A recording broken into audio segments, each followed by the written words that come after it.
नमस्ते मित्रांनो, रान भाजीची राणी म्हटलं तरी हरकत नाही. पाथरीची भाजी अत्यंत चविष्ट रुचकर अशी ही पाथरीची भाजी ह्या दिवसामध्ये सर्वत्र मिळते. जमिनीलगत उगवणारी 5-6 पानं, दंडगोलाकार, सुंदर पिवळी फुलं येणारी अशी रानभाजी आहे. आपण जर मांसाहारी आहात आणि आपण रक्ती नावाचा प्रकार खात असाल, कोल्हापुरात तर फारच फेमस आहे रक्ती मुंडी, तर अगदी त्याचप्रमाणे चव लागणारी, रक्तीसारखी चव असणारी ही पाथरीची भाजी आहे. लॉनिया प्रोकुम्बेन्स असं याचं बॉटॅनिकल नाव आहे.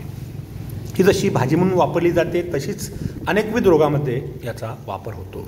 खास करून ही भाजी पोटाच्या विकारांमध्ये अत्यंत फायदेशीर आहे. मूत्रल आहे, ज्या ज्या लोकांना मुतखड्याच्या समस्या आहेत त्यांनी देखील ही भाजी वापरू शकतात. पण सगळ्यात महत्त्वाचं म्हणजे याच्यामध्ये असणारी जी खनिजे आहेत ती विपुल प्रमाणामध्ये आहेत. त्यामुळे पोषण मूल्य प्रचंड असणारी ही भाजी आपण पावसाळ्याच्या दिवसामध्ये सेवन केलीच पाहिजे. सहज मिळते.